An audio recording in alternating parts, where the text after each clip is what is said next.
Hello there, cult members, and welcome to the Pop Culture Cult. I'm Sean. And I'm Josh. And this is going to be interesting because our Snipe connection is iffy at best. So we're going to try to do the Rebel Files tonight, since we haven't done one in a while. And some people had to travel out of state, and some of us went out of state, and so it happens. We're busy people. We're world travelers, I guess. Yes. So any cool Star Wars adventures you've been on since we last talked? No, I managed to get my home office set up, which consisted of me putting shelves up, my pictures, camera, and my slew of action figures, which I have, on the sidewall. So that's been my Star Wars adventure, is actually bringing my nerddom back into my visual. That's we haven't done too many Star Wars based stuff because we've been playing that stupid Harry Potter game for 3 weeks, and so I'm still like level low. And yeah. So let's get into some news while we still have a connection and see what happens here. The first thing we're going to talk about is the Rise of the Resistance Star Wars ride that we're going to get at Galaxy's Edge is finally getting a release date of when it's going to open.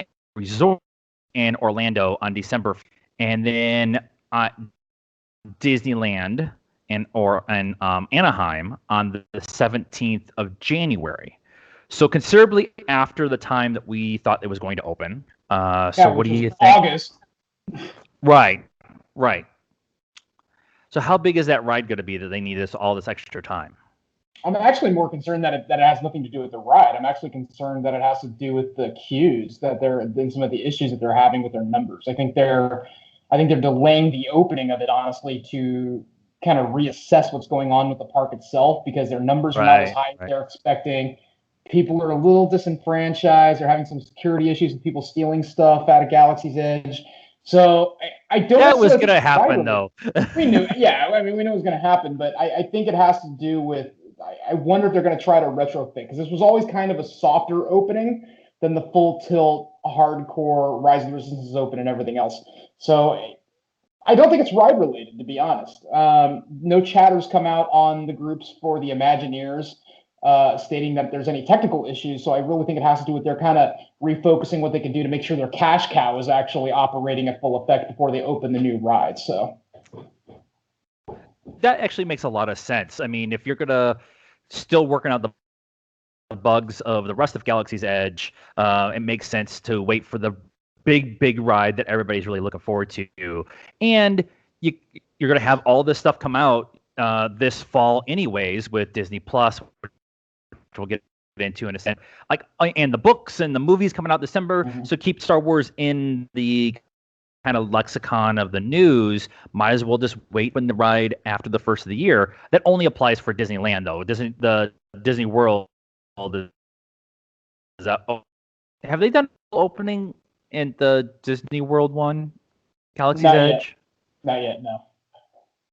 And when was that supposed to be? Do you remember? It was supposed to be later this year. I want to say August to October, somewhere in there.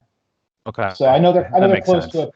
Yeah, but they were going to open Disneyland earlier, like this spring here, which is what they did. Then they were going to open Galaxy's Edge Disney World somewhere. I thought, if I remember, late August, because October's a little too close to Christmas. So I think it's late August, if I remember right. I've never been, so I don't pay attention. Yeah.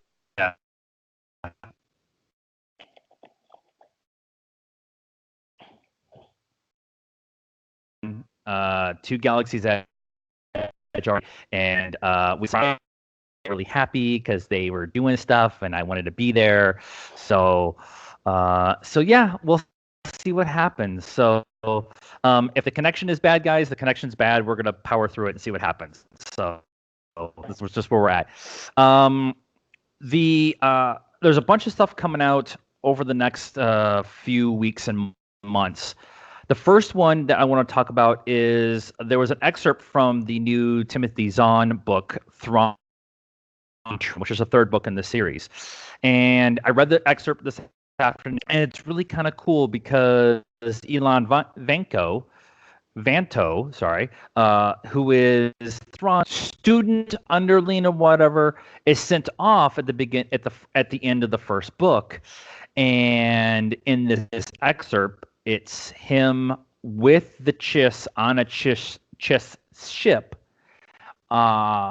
dealing with a navigator, and they're chasing somebody in the unknown regions. Are you excited about this book as much as I am?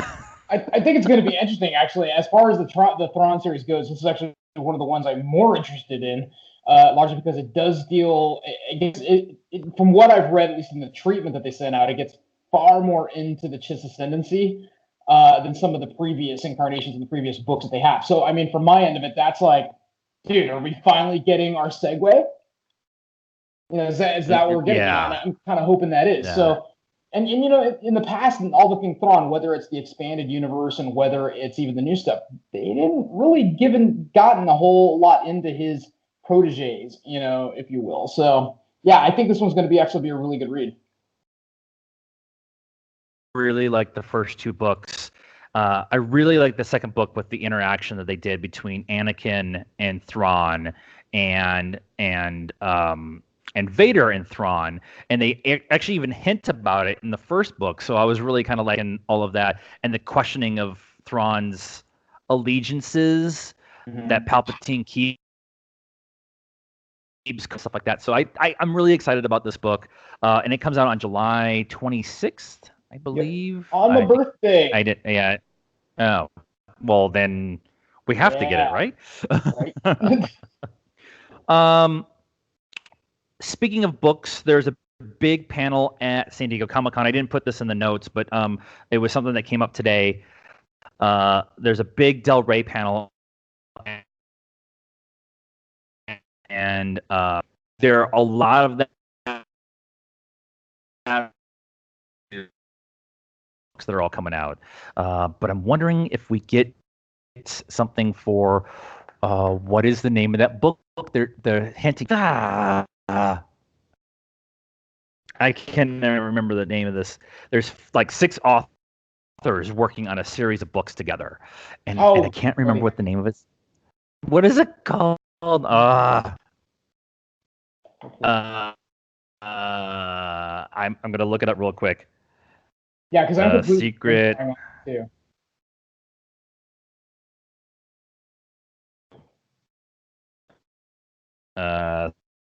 See my rest of my cable. We'll just say it's the secret Star Wars book project that's being worked on right now. Hopefully, they make that announcement at San Diego this weekend. And not holding my breath. One thing that we did hear about this weekend, this last week, was The Mandalorian is heading to D23. Nobody on the planet is actually surprised by this at all. No. They are getting a full panel, probably a full-on public trailer. Pretty much what they did at Celebration, but maybe a little bit more refined. That kind of thing. Are you expecting to see anything new out of this? Yeah. No. It's you have those years where everyone's kind of going, yay, expectations. This is going to be the big blow up. No, I don't think we're going to get too much new that we've already gotten over the course of the year. I think we're probably going to hear some park news. We'll probably hear some, more in detail.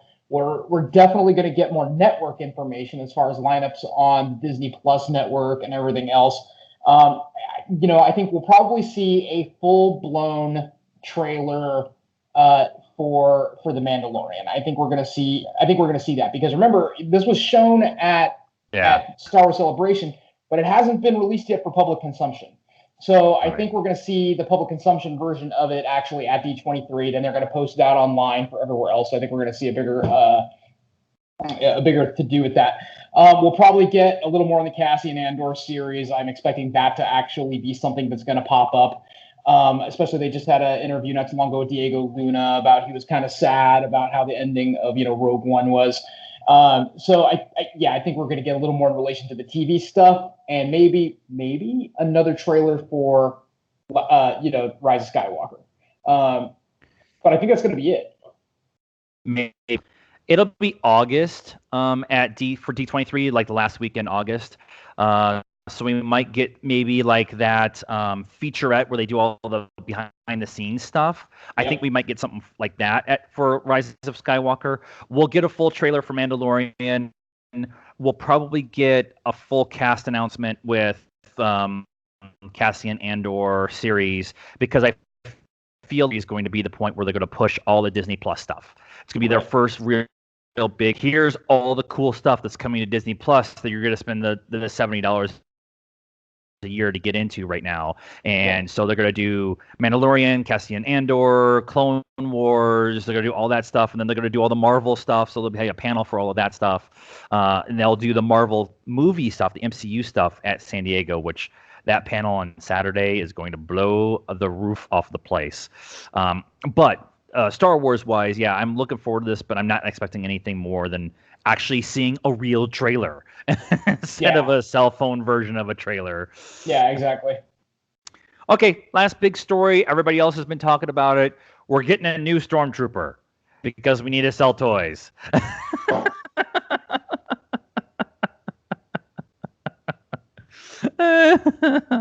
Not that kind of stuff. We are getting a Sith Stormtrooper, or they're calling them Sith Troopers. They are very red, very much look like the Praetorian Guard that we got in The Last Jedi, but a Stormtrooper version. The big thing about this, the two things that came out of this was they're introducing this character and all the merchandise that goes with it at San Diego. And it's part of a giant display where they're going to have 9 different stormtroopers, bike scouts, a shore trooper, death trooper, all that kind of stuff, and to have a display. And then they're going to have this new character in there, the Sith trooper, which is cool. Some of the merchandise is okay. The one I like the most is the Funko Pop, obviously. But let's talk about what it means, Sith trooper.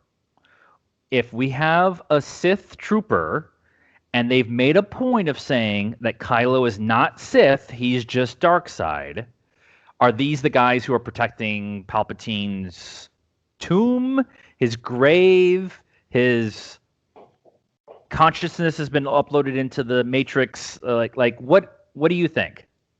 Yeah, so one, I kind of got I was kind of of two minds when I first saw it. One, I like the armor. But the other part of my brain, the Old Republic fan, everything else going, that's not a Sith trooper. Sith troopers were like gray and dark and had trapezoidal helmets. No, so the armor, here's the thing, I can't really be certain if the armor is a combination or a hybrid. And the only reason I say that is because it's got looks of the Death Trooper from Rogue One, but it's got other elements from the current iteration of the Stormtrooper. So the hodgepodge, it's not as smooth. It's not as shiny. It's a little more outside of the red. You could spray paint this gray and it would look a little more mechanical. There's add-ons and stuff to the bracers and the legs. It's a little more angular. I don't know.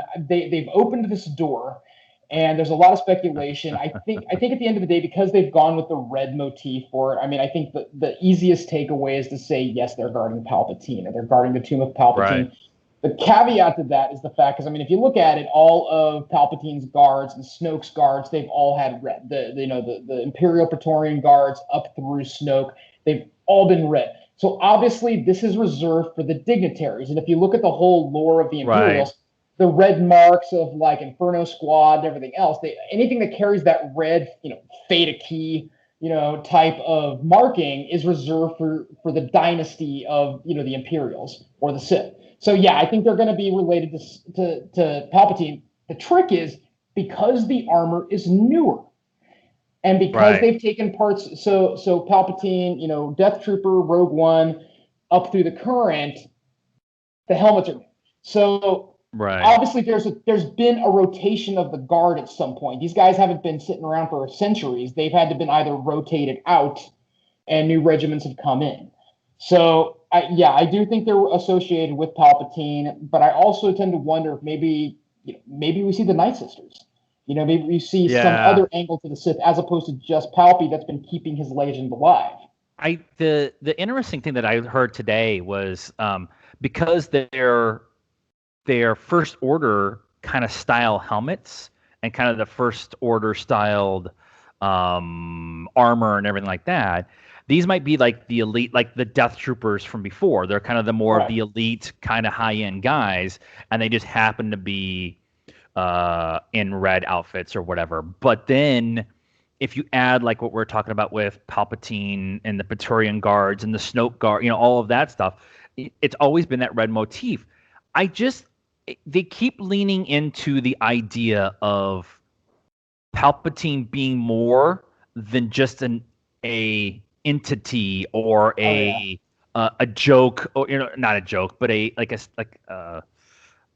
Force ghost, Sith ghost. That's the one I'm looking for. So I think that there's going to be a clone or a uploaded his matrix into the matrix and stuff like that. And these are the troopers who actually have been protecting wherever Palpatine is, and the Darth Sidious. Actually, it wouldn't really be Palpatine. And if you take the shots from the trailer where they're at the remnants of the Death Star on Endor, not the Forest Moon of Endor, but Endor itself, it would make sense that Sidious survived, badly injured, was in this catacombs, and has been slowly controlling the First Order from a distance. I mean, even in the Chuck Wendig books, the Aftermath series, they talked about how he set up all of this secondary plan Bs, plan Cs, plan Fs to happen if he actually dies.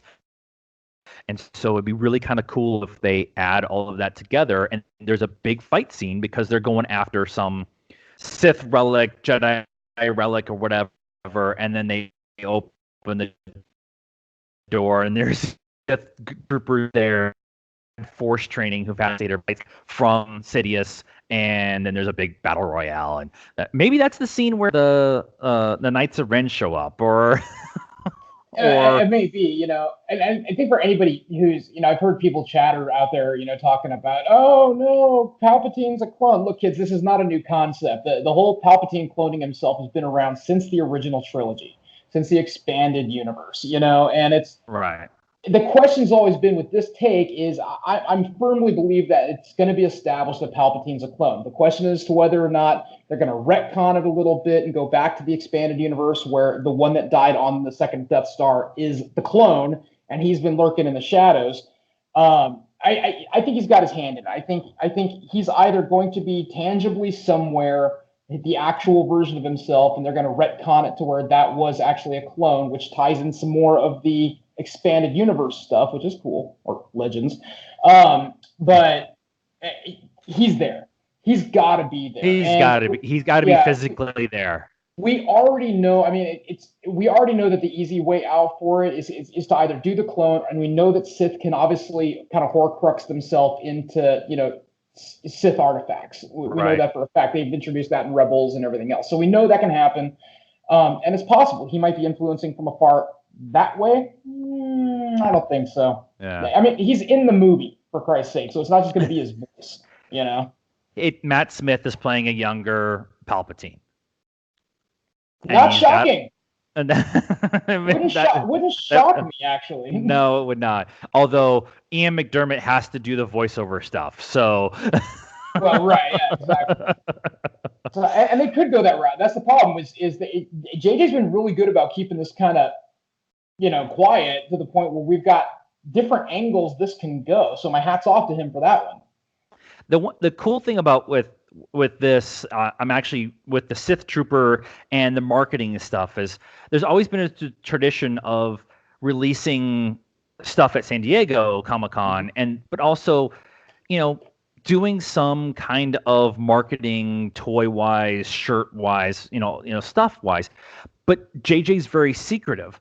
And so JJ makes this character in the grand scheme of things, let's be honest. The Sith Trooper is going to be in the movie for less than 5 minutes, and it's going to look really cool. And it's just like the Praetorian Guards in the last one. They got their asses kicked by by Reylo, because I love the idea of Kylo and Rey getting together. But I love the visualness of this.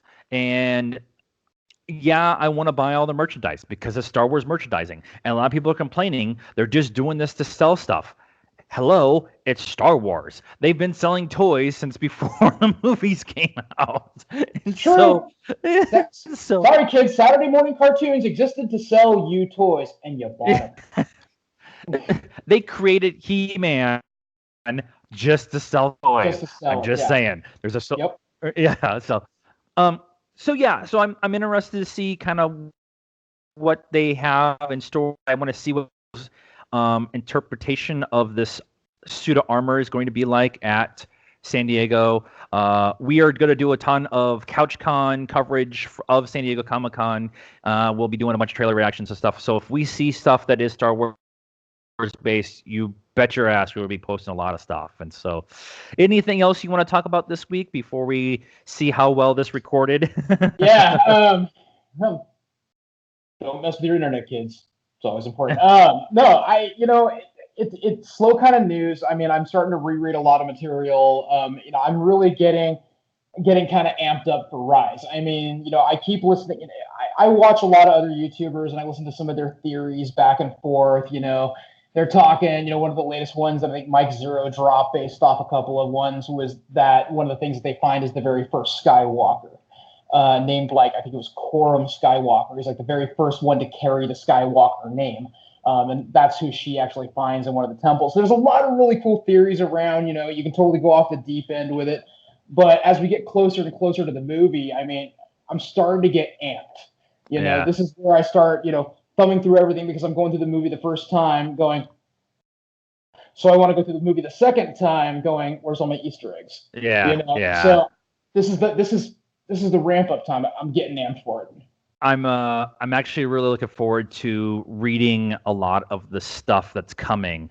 There's at least 2 comics I know, at least 3 books and several young adult books that are all coming that I'm very interested in. It's all going to be set up for what's going to happen in Rise of Skywalker. And so I'm thinking, at least from my, being the new canon guy, I'm going to have to read as much of that as possible to get what you're talking about with the Easter eggs and get all those different references and why we got to this point.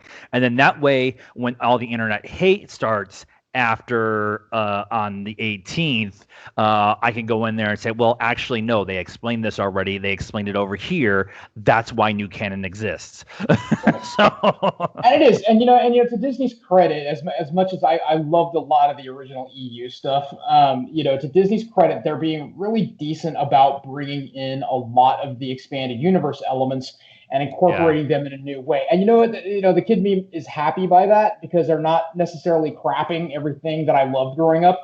They're just taking it and they're reworking into the overarching, philosophy of it. And that's kind of a beautiful thing. So I'm glad to see Sith troopers, even though to be honest, I hate red armor. I think it's overplayed. I like the Praetorians. I wanted the Praetorians to be the Praetorians. They were cool. The red armor is a little overplayed. They could have done something a little different with it, but the armor style is really cool. So I'm glad to see these little odes to it, kind of coming in. So yeah, I expect them to do that more and more, especially when we get into the Benioff and Weiss series. I think they'll be bringing a lot of that kind of stuff in. Yeah. I hate to be such an Old Republic fanboy, but my God, dude, I'm just bring it on. Yeah, we'll see. But that's this week's show of the Rebel Files. Let us know how I'm gonna see how this uploads. So if it's shoddy, it's shoddy, and we'll work on it for better. We don't live exactly close to each other. We live in the same city, but not exactly close to each other. So we're trying to do the Skype thing to make Josh's drive to video much easier. And so if we could do this and make it work, then we're going to try to make it work. So so that's the show this week. Let us know what you thought. Are you excited about the Sith Trooper? Are you looking forward to anything else that's coming from San Diego Comic-Con? I'm sure I'm going to remember the name of that book as soon as I get done. I don't know. I'll look it up. Please help us out by liking this video, leaving us a comment, subscribe to the channel. Also follow us on also on all of the social media network. That's all down here. And until next time, good night, cult members.